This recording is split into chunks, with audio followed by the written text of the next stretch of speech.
यह कहानी 1980 की एक सच्ची घटना पर आधारित है, जहां एक आदमी अमेजन जंगल की गहराइयों में जाता है और वहां उसके साथ जो कुछ होता है उसे सुनकर रोंगटे खड़े हो जाते हैं।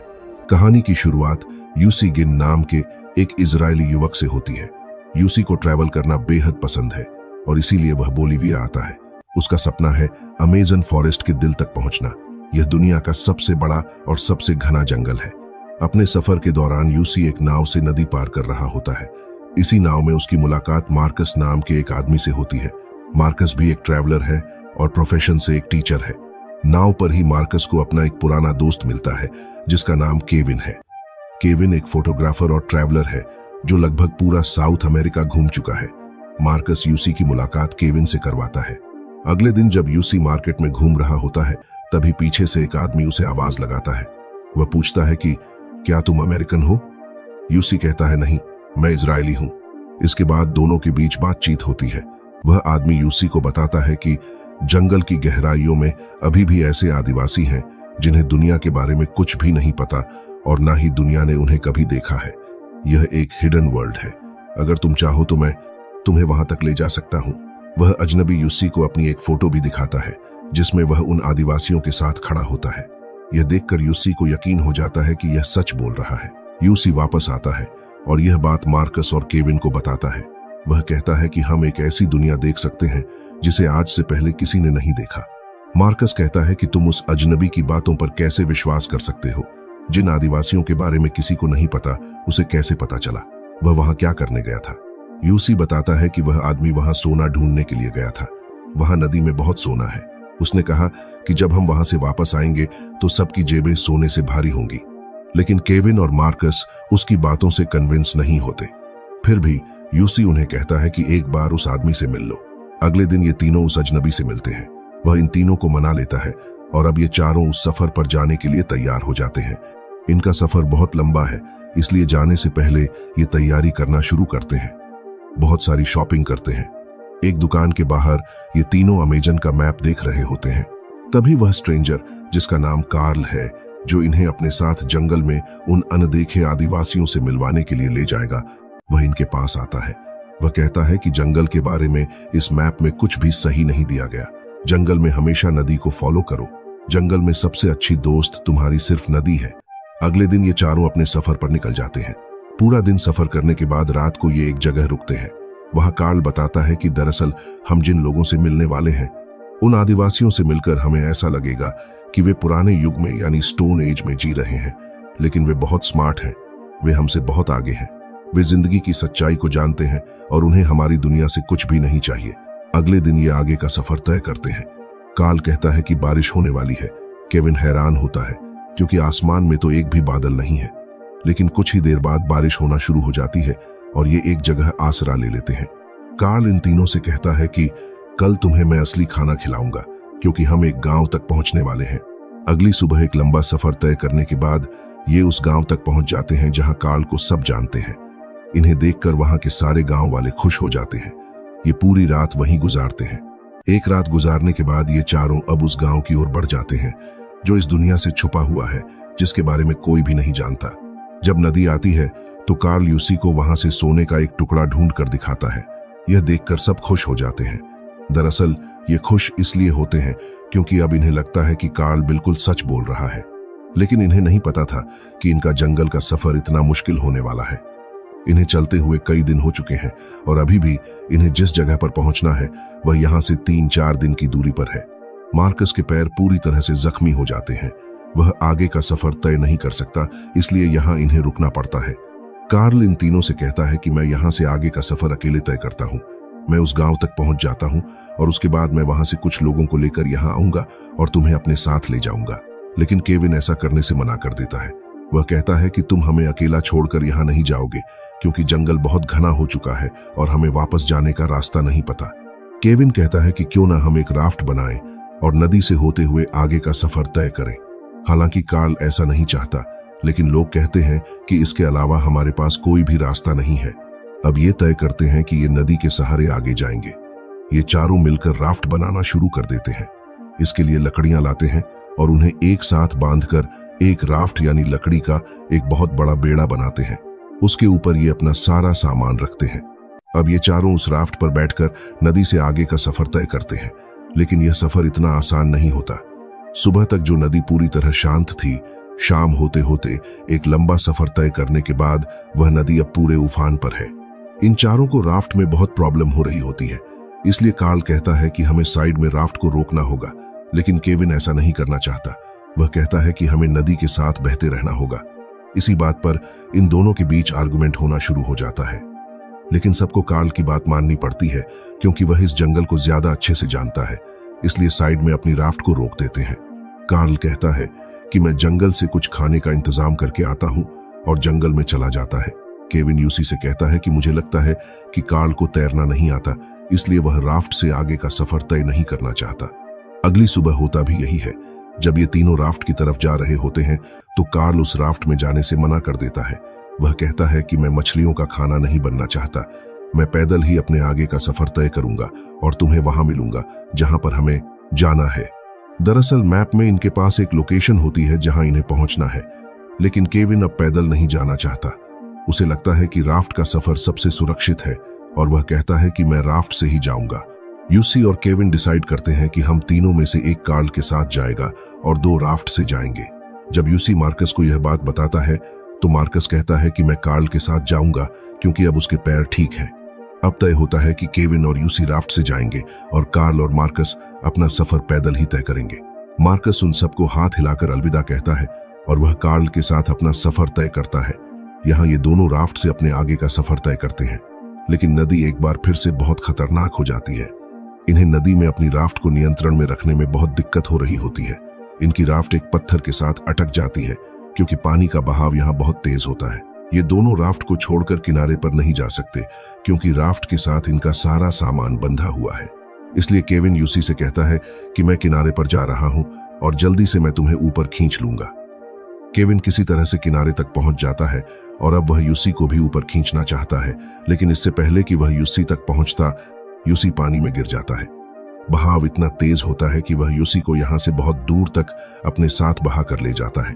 केविन भी सिर्फ देखता ही रह जाता है क्योंकि वह इस तेज पानी में कुछ भी नहीं कर सकता। अब यूसी एक पत्थर को पकड़ लेता है और बड़ी मुश्किल से वह चट्टानों को पकड़कर ऊपर यानी नदी से बाहर निकलता है। यूसी इस जंगल में अब अकेला है। उसे पता नहीं है कि वह कहाँ है, ना ही उसे कोई रास्ता पता है और ना ही उसके पास खाने के लिए कुछ सामान है। रात हो जाती है और यूसी एक पेड़ के नीचे बैठ जाता है। तभी बारिश भी होना शुरू हो जाती है। वह पूरी रात इस पेड़ के नीचे गुजार देता है। जब सुबह होती है तो उसे बर्तनों के टकराने की आवाज आती है। जब वह नदी में देखता है तो वह देखता है कि उसका बैग उसके सामने से बहता हुआ जा रहा है, जिसके बाहर 2 बर्तन भी बंधे होते हैं। अपनी जान पर खेलकर यूसी नदी में कूदता है और उस बैग को वहां से निकाल लेता है क्योंकि इसमें बहुत सारी जरूरी चीजें हैं। बैग बाहर निकालने के बाद यूसी बैग से एक टैबलेट खाता है। दरअसल यह एक एनर्जी की गोली है। इसके बाद वह केविन को ढूंढना शुरू करता है। वह चारों तरफ देखता है लेकिन केविन उसे कहीं भी नहीं मिलता। ना उसे खुद पता है कि वह कहाँ है, ना ही उसे दिशा का पता है, क्योंकि अगर वह गलत दिशा में चला गया तो वह जंगल की इतनी गहराई में पहुंच जाएगा जहां से शायद वापस आना नामुमकिन हो। वह एक जगह बैठ जाता है और एक बार फिर से बारिश होना शुरू हो जाती है। वह हताश है क्योंकि उसे नहीं पता कि उसे अब क्या करना है, लेकिन वह यह भी जानता है कि उसे शांति और समझदारी से काम लेना होगा। अगली सुबह वह अपनी बैग से एक मैप निकालता है और उस मैप में वह उस जगह पर निशान लगाता है जहां उसे जाना है, ताकि वह अपना आगे का सफर तय कर सके। उसे पता है कि वहां उसे मदद मिल जाएगी, लेकिन किसी चीज को सोचना और करना 2 अलग चीजें हैं। इस सफर में उसे बहुत मेहनत, बहुत स्ट्रगल करना पड़ता है। 6 दिनों तक वह लगातार चलता रहता है। रात को कहीं भी पेड़ के नीचे सो जाता है। वह भूखा है क्योंकि उसका खाना भी अब खत्म हो चुका है, इसलिए जंगल में उसे एक गिजार्ड दिखता है जिसे मारकर वह खा जाता है। अब वह जिंदा रहने के लिए कुछ भी खा सकता है। उसके लिए इस जंगल में हर दिन मुश्किल होता जा रहा है क्योंकि वह कमजोर हो रहा है। एक रात को जब वह सो रहा होता है तभी उसे आवाज आती है। वह इस बात से खुश हो जाता है। वह सोचता है कि उसका दोस्त केविन आसपास है। वह आवाज लगाता है केविन, लेकिन उसे आसपास कोई भी नहीं दिखता। तभी उसके सामने मार्कस खड़ा होता है। वह मार्कस को देखकर खुश हो जाता है और वह टॉर्च चलाता है, लेकिन वहां कोई भी नहीं होता। शायद उसे हेलुसिनेशन होना शुरू हो गया है। लेकिन इससे पहले कि वह दोबारा सोता, उसे एहसास होता है कि उसके आसपास कोई खतरनाक जानवर है। वह अपना लाइटर चलाता है। उसके पास स्प्रे होता है।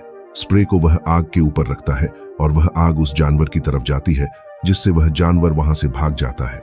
जब सुबह यूसी उठता है तो देखता है कि चारों तरफ छोटी छोटी चींटियां, सांप और खतरनाक कीड़े हैं। एक झोंक उसकी स्किन के अंदर जा चुकी होती है, इसलिए उसका सिर उस जगह से पूरी तरह से फूल चुका होता है। वह उस स्किन को काटता है और उस झोंक को वहां से निकाल देता है। यूसी थका हुआ है, वह जख्मी है, वह भूखा है, उसके अंदर एनर्जी नहीं है। इसके बाद भी उसे अपना सफर तय करना है। जब वह सफर तय कर रहा होता है तभी उसे वहां चिड़िया के अंडे दिखते हैं। वह उन अंडों में से एक अंडा उठा लेता है। हालांकि इससे पहले वह सॉरी भी कहता है, क्योंकि जैसे जैसे उसके जंगल में दिन बीत रहे होते हैं उसे जिंदगी की इंपॉर्टेंस का एहसास होता है। यूसी अब यहां से आगे बढ़ जाता है। तभी उसे वहां कुछ सामान दिखता है जो इंसानों ने वहां छोड़ा हुआ है, लेकिन आसपास कोई भी नहीं होता। यह कई दिनों से चल रहा है, इसलिए उसके पैर जख्मी हो चुके हैं। वह अपने जूते और सॉक्स उतारता है। उसे एहसास होता है कि जब मार्कस के पैर जख्मी थे तब उसे कैसा एहसास हो रहा होगा। दरअसल उसे इस बात का भी एहसास होता है कि मार्कस को उसे कार्ल के साथ नहीं भेजना चाहिए था, बल्कि उसे अपने साथ ही रखना चाहिए था। उन सबको एक साथ जर्नी तय करनी चाहिए थी। इसके बाद यूसी अगले दिन अपना सफर दोबारा से तय करता है। जब वह रास्ते में जा रहा होता है तभी उसे किसी के जूते के पैर का निशान दिखता है जो बहुत पुराना नहीं होता। इससे वह काफी खुश हो जाता है। उसे लगता है कि जूते का निशान केविन का है और वह केविन को आवाज लगाना शुरू कर देता है। तभी वह देखता है कि सामने अंडे के कुछ छिलके होते हैं और यह वही अंडा होता है जो एक दिन पहले उसने खाया था। यानी वह आगे की ओर नहीं जा रहा, वह एक बार फिर इस जगह पर पहुंच गया है जहां वह एक दिन पहले था। इस बात से यूसी हताश होता है, लेकिन उसने ठान लिया होता है कि वह हार नहीं मानेगा। वह कहता है कि मुझे नदी के साथ साथ चलना होगा और वह अपना आगे का सफर एक बार फिर से जारी रखता है। वहीं दूसरी तरफ दिखाया जाता है कि केविन को कुछ लोग नदी के किनारे पड़ा हुआ देखते हैं। दरअसल केविन यूसी से 150 मील दूर है, यानी वह बहुत दूर है। इन दोनों को आज पूरे 14 दिन हो चुके हैं, यानी केविन भी लोगों को 14 दिनों के बाद मिला। उसकी हालत इतनी खराब होती है कि बिना सहारे के वह चल भी नहीं पाता, लेकिन वह अब सुरक्षित है क्योंकि वह इंसानों के बीच में है। एक दिन आराम करने के बाद जब वह रिकवर हो जाता है तो वह बोलता है कि मेरा दोस्त भी जंगल में फंसा हुआ है, उसे ढूंढने के लिए हमें जाना होगा। वह यह बात फॉरेस्ट ऑफिसर से कहता है।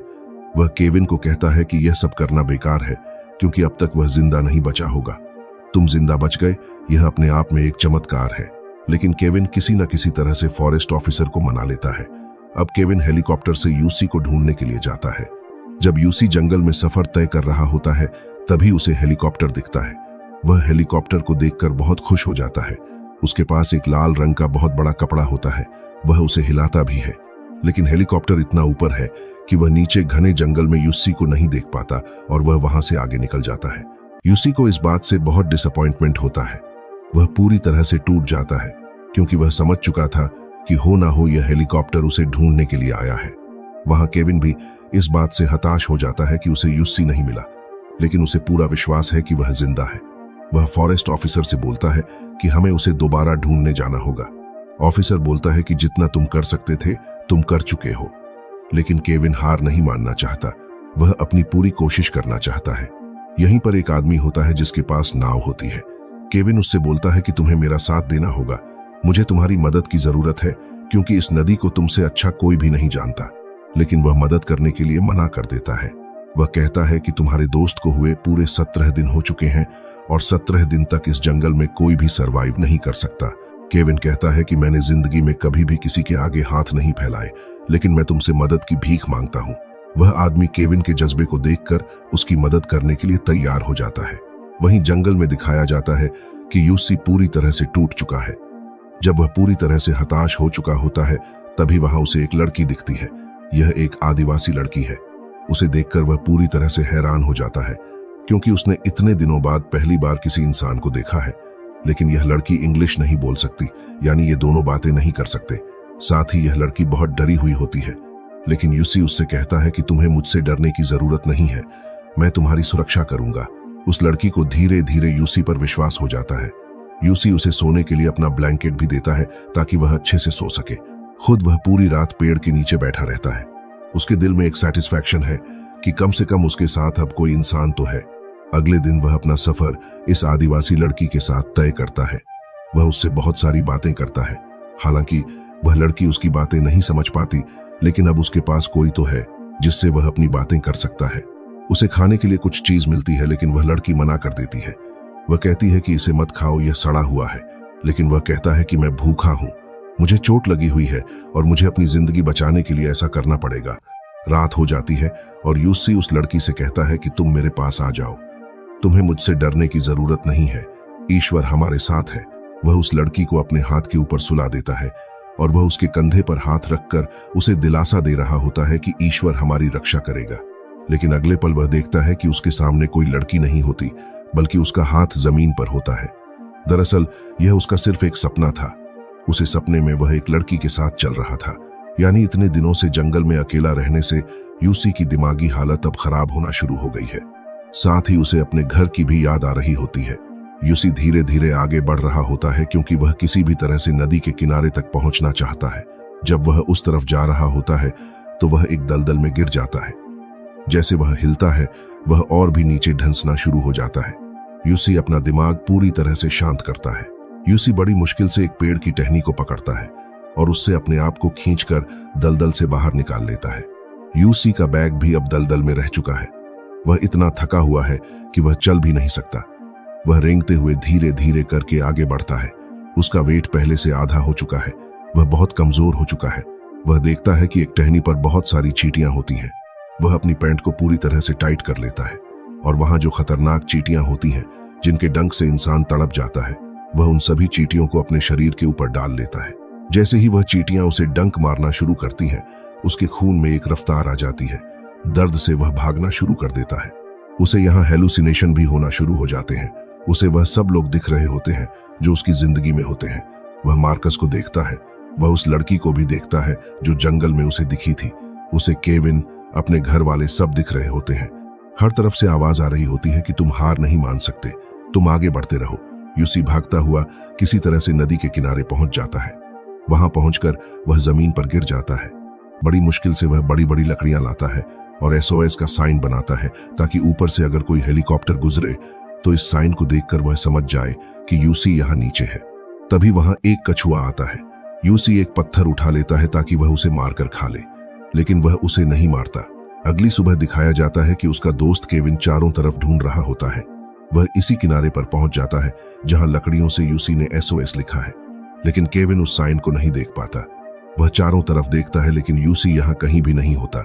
उसके साथ जो आदमी होता है जिसकी नाव होती है, वह कहता है कि तुमने बहुत कोशिश कर ली, लेकिन हमें वापस जाना चाहिए, यहाँ से आगे हम नहीं जा सकते। वह नाव पर बैठकर वापस जाने लगता है। तभी यूसी जो सो रहा होता है, उसे नाव की इंजन की आवाज आती है।